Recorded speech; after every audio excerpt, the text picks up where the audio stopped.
आश्विन मास के शुक्ल पक्ष की पूर्णिमा शरद पूर्णिमा के रूप में मनाई जाती है। शरद पूर्णिमा को कोजागिरी पूर्णिमा व्रत और रास पूर्णिमा भी कहा जाता है तथा कुछ क्षेत्रों में इस व्रत को कौमुदी व्रत भी कहा जाता है।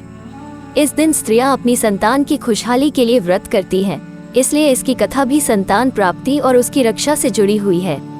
व्रत के दिन इस कथा का पाठ करना जरूरी माना जाता है। ऐसे में आइए जाने क्या है शरद पूर्णिमा की कथा। पौराणिक कथा के अनुसार एक नगर में एक साहूकार की 2 पुत्रियां थीं। दोनों ही पूर्णिमा का व्रत रखती थीं। बड़ी पुत्री व्रत पूरा करती थी, लेकिन छोटी पुत्री व्रत को बीच में ही अधूरा छोड़ देती थी, जिसके कारण छोटी पुत्री को संतान प्राप्ति में दिक्कतों का सामना करना पड़ रहा था। उसकी संतान जन्म लेते ही मृत्यु को प्राप्त हो जाती थी। जब छोटी पुत्री ने पंडितों से इसका कारण पूछा तो उन्होंने बताया कि ऐसा तुम्हारे व्रत अधूरा छोड़ने के कारण हो रहा है। वहीं इसका उपाय पूछने पर उन्होंने बताया कि यदि तुम पूर्णिमा व्रत को पूरे विधि विधान के साथ करोगी तो निश्चित ही तुम्हें संतान की प्राप्ति होगी।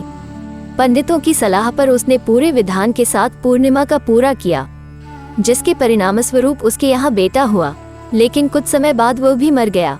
इसके बाद उसने बच्चे की देह को एक पाटे पर लेटा कर ऊपर से कपड़ा ढक दिया। फिर वह अपनी बड़ी बहन को बुलाकर लाई और उसे उसी पाटे पर बिठाने लगी। बड़ी बहन जब उस पर बैठने लगी जो उसका लहंगा बच्चे का छू गया और वह जीवित होकर रोने लगा। ये देखकर उनकी बड़ी बहन ने कहा कि तू मुझे कलंक लगाना चाहती थी, मेरे बैठने से यह मर जाता। इस पर छोटी बहन ने उत्तर दिया कि यह बच्चा तो पहले से ही मृत था, बल्कि तेरे ही भाग्य से यह जीवित हो गया। इसके बाद दोनों बहनों ने सभी नगर वासियों को शरद पूर्णिमा व्रत की महिमा और विधि बताई। ऐसी और अधिक जानकारी के लिए इस वीडियो को लाइक अथवा चैनल को सब्सक्राइब जरूर करें।